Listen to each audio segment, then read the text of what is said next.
Soyez les bienvenus si vous nous rejoignez pour un nouveau numéro de décryptage sur Niwod Info avec 33 voix sur 49 pays votants.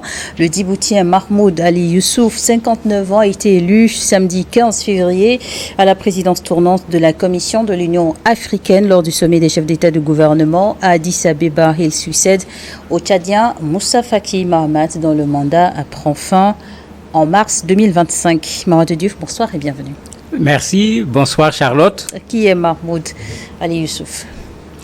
Mahmoud Ali Youssouf est le ministre j'allais dire, parce que quand il va prendre fonction au niveau de l'Union africaine, il sera obligé d'abandonner son poste. Ministre des Affaires étrangères de Djibouti et ministre des Affaires étrangères de Djibouti depuis pratiquement 20 ans. Donc, les ministres des Affaires étrangères, tout le monde connaît qu'au niveau de l'Union africaine, ils ont des activités déjà. C'est eux souvent qui précèdent les présidents de la République quand il doit y avoir des sommets. Donc, comme tout le monde l'avait reconnu, c'est quelqu'un qui connaît tous les coins et recoins en ce qui concerne l'Union africaine. C'est lui qui a été élu comme le nouveau responsable de la Commission de l'Union africaine.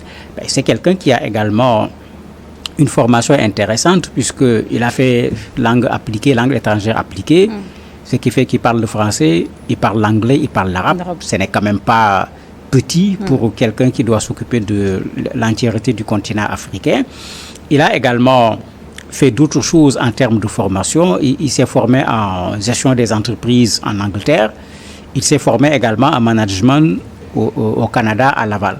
Bon, pour dire qu'en termes de profil également, c'est un technocrate. C'est quelqu'un qui est habitué au couloir de l'Union africaine, mais qui a également de quoi porter sur ses épaules la commission qu'on lui a confiée. Technocrate, diplomate, après 20 ans à la tête de la diplomatie djiboutienne, mais quelles seront ses responsabilités pour les 4 prochaines années avec l'Union africaine? Il y aura 2 soucis ici. Le premier souci, c'est que c'est un exécutif. Il ne faut pas qu'on oublie que bien qu'il s'appelle président, il est président d'une commission, il n'est pas président de l'Union africaine. Et comme on le sait, une bonne partie de nos organisations africaines ont ce défaut de faire des présidents avec le sommet presque le seul espace de décision. Alors que les sommets ne se réunissent pas tout le temps, la présidence tournante avec un président qui est là pendant 1 an ne résout pas le problème. Regardez combien de présidents sont passés dans la crise en RDC sans l'avoir réglé. Même la crise Rwanda-RDC. Ça a commencé, c'est Macky Sall qui était le président de l'Union africaine à l'époque. Regardez combien ils sont passés et ça n'a pas été réglé. Parce que aussi, le mandat, il est très court pour la présidence de l'Union africaine. 12 mois, c'est aussi très peu. Oui, c'est pourquoi j'ai dit, maintenant, si c'est là-bas l'espace de décision, vous voyez que le président en exercice n'a souvent même pas le temps de régler un problème. Est-ce qu'il ne faut pas revoir le système? Et c'est ça le deuxième souci. Pour que le président de la commission, qui a 4 ans, puisse avoir un peu plus de pouvoir, un peu plus de liberté, un peu plus de responsabilité dans la résolution des problèmes auxquels on est confronté et également dans le fait de pouvoir faire avancer l'Union africaine vers les objectifs que l'Union africaine s'est fixés. Parce qu'il faut le dire clairement, les systèmes présidents à la tête ne vont souvent pas très loin. Parce que les visions ne sont pas les mêmes. Il y a tellement de problèmes dans chacun de ces pays. Bon, souvent, je suis pour celui-ci, je suis contre celui-là. Ça devient des lourdeurs pour le fonctionnement de l'Union africaine. Et on voit aujourd'hui les conséquences sur ce plan-là, sans compter que, bon, malheureusement, c'est les présidents qui doivent pousser à ce que les pays cotisent. Une bonne partie des pays membres de l'Union africaine ne cotisent pas régulièrement. Et vous suggérez donc le renforcement du pouvoir du président de la Commission de l'Union africaine pour permettre donc que l'organisation avance bien. Mais c'est la solution. C'est la solution parce qu'avec les présidents, on expérimente depuis fort longtemps. On a vu ce que cela a donné comme résultat. Il faut donner plus de pouvoir, pas seulement au président de la Commission, mais à la Commission elle-même de façon générale, pour que sur certaines questions, qu'on voit un président de commission, qu'on voit une commission qui fait un travail qui peut prendre du temps, qui peut impacter également sur le terrain. Parce qu'avec les présidents, l'aspect politique a tendance à dominer sur tous les autres aspects. Et quand c'est l'aspect politique, il y a tellement de points où il faut faire attention, il faut éviter de passer par ici. Finalement, quand on prend la décision, on a l'impression que ce n'est pas une décision. Un exemple tout simple, ce sommet même a posé le problème de la RDC. qui était l'affaire la plus criante au moment de ce sommet. Est-ce que vous avez bien lu ce que l'Union africaine a dit? On n'a pas osé, parce que c'est comme ça qu'il faut l'appeler, désigner le Rwanda comme pays agresseur. Alors que c'est nous qui sommes sur le continent africain. L'ONU a désigné le Rwanda comme pays agresseur. La France l'a fait, l'Union européenne l'a fait. Nous qui sommes sur le sol africain, nous qui sommes les plus concernés, nous ne désignons pas le Rwanda. Est-ce que l'UA se trouve-t-elle dans une position délicate? Mais ce n'est pas une question de position délicate, c'est cette politisation à outrance qui fait qu'après, chaque président se dit aujourd'hui c'est lui, demain c'est moi. Donc dans la façon de prendre les décisions, au lieu de prendre une décision de façon objective par rapport à une situation qu'on a en face de soi, sur la base de principes et de règles de l'Union africaine, on prend la décision en se disant attends, demain moi aussi je pourrais me retrouver dans la même situation. Finalement, ce qu'on appelle prise de décision n'est pas, à mon avis, véritablement une prise de décision. Avec le niveau où se trouve la crise de la RDC aujourd'hui, pour moi, le sommet a raté ce qu'il fallait faire par rapport à la RDC. Mahmoud Ali Youssouf, le chef de la diplomatie djiboutienne, a joué lui un rôle crucial au sein de l'organisation africaine IGAD pour résoudre le conflit au Soudan. Sur le dossier RDC, on peut s'attendre également à une efficacité d'action. Le président de la commission, tout comme la commission, peuvent faire des choses intéressantes. Mais comme je l'ai dit, ils ne sont pas l'espace où on prend les décisions. C'est ça la difficulté. C'est un diplomate de carrière, donc quelqu'un qui en matière de médiation quand même doit pouvoir le faire. Il a une expérience également en matière de médiation. Mais tout cela ne peut servir que si au niveau de l'Union africaine, il a les coups de franche pour faire ce qu'il faut faire. S'il n'a pas les coups de franche, toutes ses compétences, on parle de technocrates et tout, mais il y a bien des technocrates à côté de nos présidents et nos États rencontrent d'énormes difficultés parce que le technocrate n'a souvent pas également le pouvoir de décision en face des situations qu'il rencontre. Parlons aujourd'hui du RDC. Le dossier brûlant de l'heure, le M23, a fait ce 16 février son entrée dans la ville de Bukavu, dans l'est du pays. Le commissaire à la paix et à la sécurité de l'Union africaine, Bankole Adoye, a appelé au retrait immédiat du M23 et de ses partisans de toutes les villes occupées. Mais sans mentionner directement précisément le Rwanda. Mais ces appels au retrait, au cessez-le-feu, finalement, il y a une difficulté à les observer. Mais c'est le même appel qui avait été fait quand le M23, renforcé par les soldats du Rwanda, ont pris la première ville, Goma. C'est la même chose qui avait été dite. Non seulement ils ne se sont pas retirés, mais ils ont avancé pour aller prendre une autre ville. Mais ce que ça veut dire, c'est que la décision qui a été prise par l'Union africaine n'a aucun effet sur le M23 et le Rwanda. Mais c'est parce que c'est une décision politique, diplomatique. Dans ce genre de situation, si les gens sont convaincus que c'est la RDC qu'il faut soutenir, il faut le dire de façon extrêmement claire.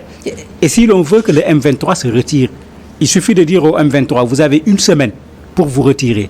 Si vous ne le faites pas, nous avons donné ordre à nos chefs d'état-major de toutes les armées africaines pour qu'ils se réunissent dans les 72 heures et immédiatement après les 72 heures, ils vont vous évacuer de Bukavu. Mais vous allez voir que les gens vont se retirer. Parce que quand on prend une décision, il faut avoir le pouvoir d'appliquer la décision. Si vous prenez une décision et vous n'avez pas les capacités d'appliquer la décision, mais on risque de cumuler les décisions et de mettre dans les tiroirs et ces décisions ne seront jamais appliquées.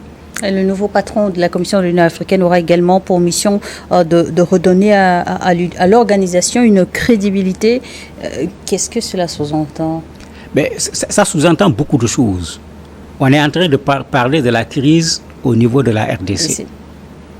N'oublions pas que l'Union africaine s'est mise dans cette crise alors qu'on n'en était pas dans la situation actuelle. C'était sous le mandat du président Macky Sall. Et puisque souvent l'Union africaine confie les crises en fonction des zones, la crise avait été confiée au président de l'Angola. Mais ça fait des années. Macky Sall n'est même plus président au Sénégal. Et ce problème n'a pas été résolu. Donc il y a un problème. Pourquoi l'Union africaine est incapable de résoudre ce problème? Avant cette crise, il y a eu celle du Soudan. Qu'est-ce que l'Union africaine a pu faire? À côté de la crise au niveau du Soudan, il y a la crise au niveau du Sahel, avec les groupes armés terroristes. qu'est-ce que l'Union africaine a pu faire de façon concrète face à l'avancée du groupe armé terroriste. L'Éthiopie.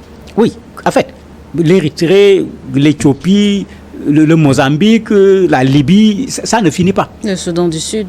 Où on a résolu un problème. Mais en fait, ça pose en ce moment un problème de crédibilité parce que vous parlez tout à l'heure du président de la commission sécurité et paix. Cette commission a pour but de faire en sorte que la sécurité et la paix règnent sur le continent africain. S'il faut regarder dans les faits, mais s'il fallait juger le travail de cette commission, mais on va dire qu'elle a totalement échoué parce que vous avez énormément de crises au niveau des pays africains, et ça, on a parlé des crises les plus chaudes. Vous avez d'autres crises liées à des élections contestées, vous avez d'autres crises liées à des multiplications de mandats, vous avez des crises en vue dans des pays où l'Union africaine n'agit pas à temps. On va attendre après la catastrophe pour agir après comme un médecin après la mort. Effectivement, s'il faut regarder l'Union africaine de ce point de vue, il y a sérieusement problème. Depuis 1963, l'Union africaine, hier, aujourd'hui, comment cette organisation a-t-elle évolué avec le temps? Elle a évolué en fonction de ceux qui deviennent chefs d'État. Pendant un temps, l'Union africaine ressemblait à ce que tous nos États étaient. Un parti unique, un parti État. L'Union africaine était un peu une sorte de syndicat des chefs d'État. Ça n'avait aucun impact pratiquement au niveau des populations.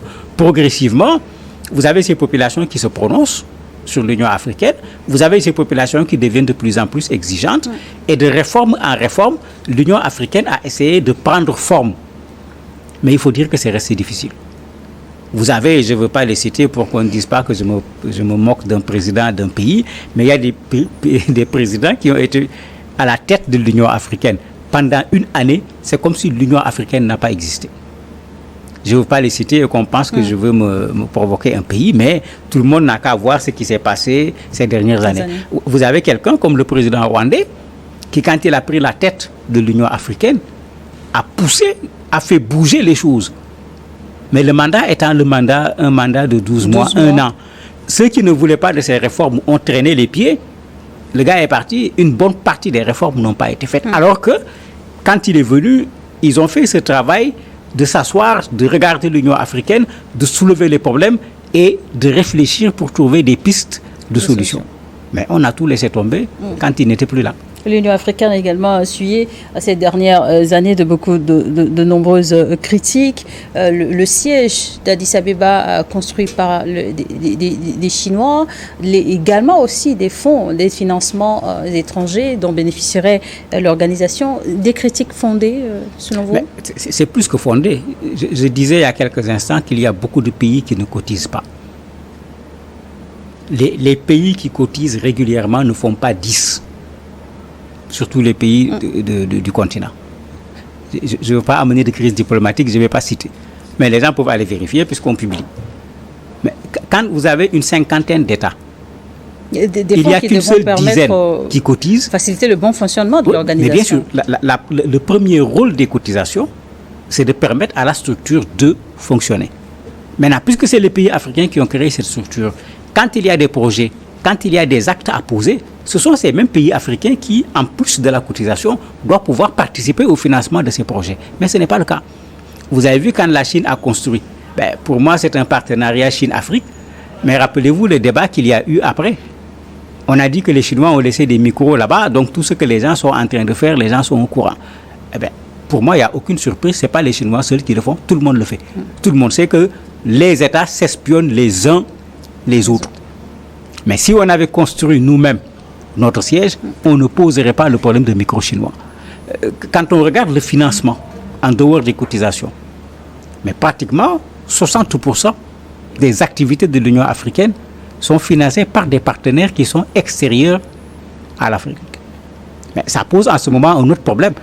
Quand on se retrouve en situation de difficulté avec ses partenaires, ou quand un État africain se retrouve en situation de difficulté avec un ou plusieurs de ses partenaires, comment voulez-vous que la prise de position de l'Union africaine soit celle qui devait être attendue par les Africains dans ce genre de situation? Mais il est clair ici que le financement entraîne une certaine dépendance par rapport aux partenaires-là qui financent l'Union africaine. Et ça, c'est plus qu'un problème. Et pour conclure, hein, lors de son l'élection du nouveau président de l'Union africaine, la bataille a été visiblement très serrée. Il avait comme challenger Raila Odinga du Kenya, mais aussi un malgache. Quels sont les enjeux pour un pays quand son ressortissant est élu à la tête d'une organisation continentale? En fait, c'est une victoire diplomatique. Puisque vous voyez, on parle de Djibouti, un pays que beaucoup de gens ne connaissent pas. J'allais dire un tout petit pays en termes de population, 1 million d'habitants. Mais vous avez ce monsieur qui est passé, et le fait qu'il soit au devant de l'Union africaine pendant 4 ans fera parler de son pays. Ça montrera qu'il y a un pays qui est là, on va se rappeler de ce pays. Mais c'est une victoire également pour son président qui a fait une campagne avec pas trop de bruit. Le Kenya a fait une campagne avec beaucoup plus de bruit au point qu'on ait pensé que Raila Odinga allait l'emporter. Mais moi, je n'y ai jamais cru parce que objectivement, à 80 ans, quelle que soit son expérience, ce n'est pas la personne qu'il faut, à une Union africaine, qu'il faut secouer. Il fallait trouver plus jeune et certainement, ça fait partie des raisons pour lesquelles Mahamudu est passé. Merci, Mahamudu Diouf, d'avoir accepté notre invitation. Merci à vous également de nous avoir suivis dans un décryptage.